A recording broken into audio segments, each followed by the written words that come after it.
Okay, let's talk about the latest agency that is spying on Americans without proper search warrant. Let's see, is it the FBI? Is it the CIA? Is it the CIA? No. Is it the CDC that was that was last week. No, we talked about that last week. That was last week. No. So, you're running out of ideas. Like I even tweeted this earlier, like how many government agencies are actively spying on Americans? I've lost count. But here's a quick list from memory: NSA, CIA, FBI, CDC. Now, ICE, we've learned.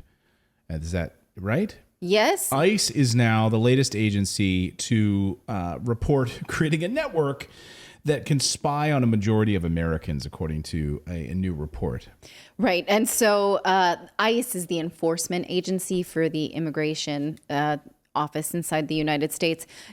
This new report shows that they spent an estimated $2.8 billion between 2008 and 2021 on surveillance, data collection, and data sharing initiatives, according to this new report. It says the scale of this surveillance came as a shock to the report's authors because, okay, we know that government agencies, want to use technology to find any ne'er-do-wells, right?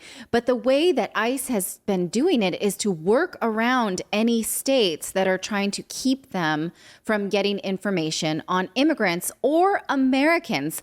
So what kind of data are they looking at? They're looking at if someone has applied for a utility bill, right, to sort of turn on the heat in their house. Then they're looking at who is that person? Are they legal? Are they applying for this based on a family member that maybe is illegal? In California, immigrants can still get driver's licenses without being legal. So they went ahead and helped themselves to the California DMV databases.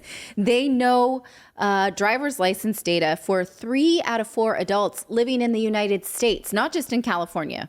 They have the driver's license data directly from the DMV. Now, in some states, the DMV has been selling it to certain organizations that they knew was giving it over to ICE just to make some money. But in other states, they were working around it. They also have scanned at least 1 in 3 of all adult driver's license with face recognition technology.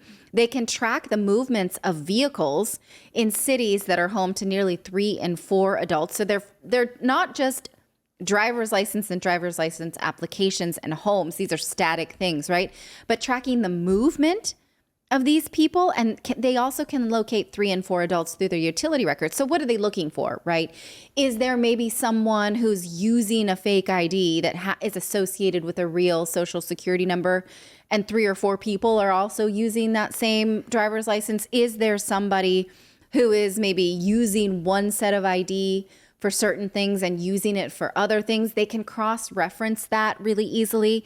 Is there someone who's living with a relative that maybe is buying, more than one car for themselves? Then that is also a red flag. Like, they're looking at these things to see, where can I go and find more illegal immigrants? I mean, here's an idea. Instead of having to then build a dragnet that spies on American citizens, right, and track their movements and look at their heating bills and their financial records. And as according to this report, at all corners of our lives, I was alarmed to discover just how easily federal immigration agents can pull detailed records from the most intimate corners of all of our lives. These tactics open up massive side doors around existing privacy protections, and many lawmakers still have no idea.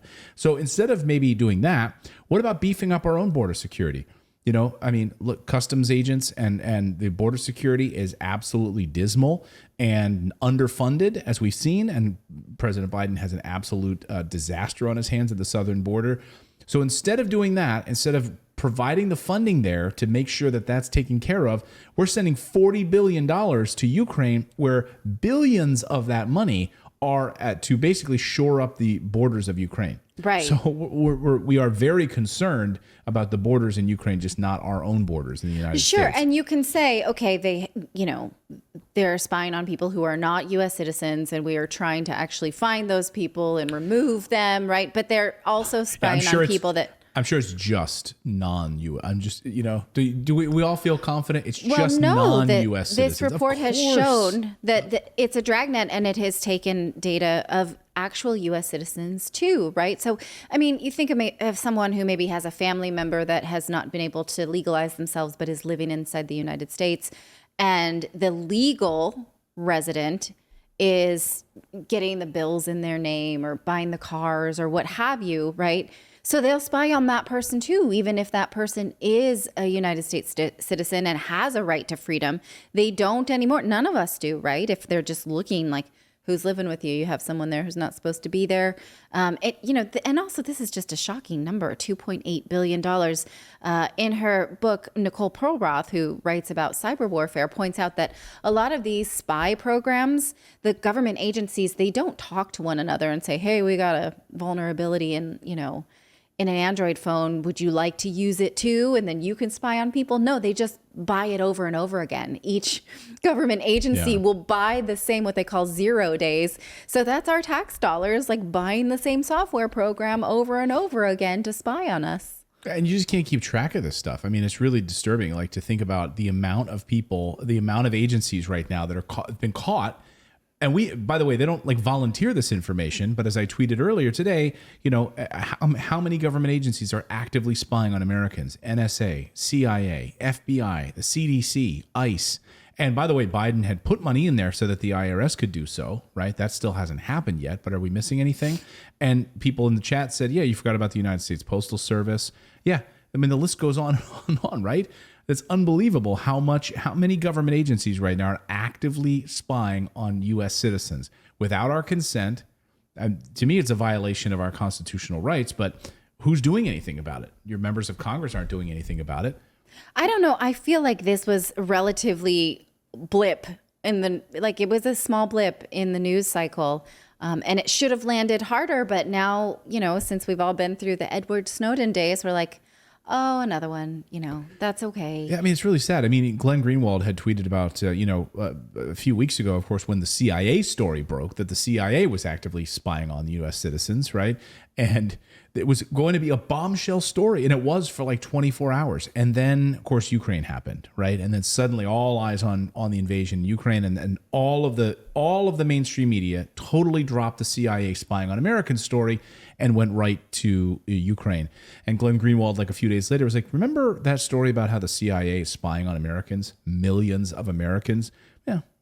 Can we remind ourselves about that story? No, yeah, no discussion about it. Should we bring that up again? Because the government, if it's already sort of hopping the line with this new Ukrainian bill, this Defense Act, where they're like, we're just going to hop the supply chain and take what we want to build bombs, and then you can, get your houses built later. They will use this same money to spy on us for more reasons as the war spreads west and there are more people of interest, right, coming inside of U.S. borders. This is not the end of it. There are no borders. There are no borders to this type of spy work. Yeah. All right. Let us know your thoughts on this story. Drop us a comment below, and don't forget to subscribe to our channel.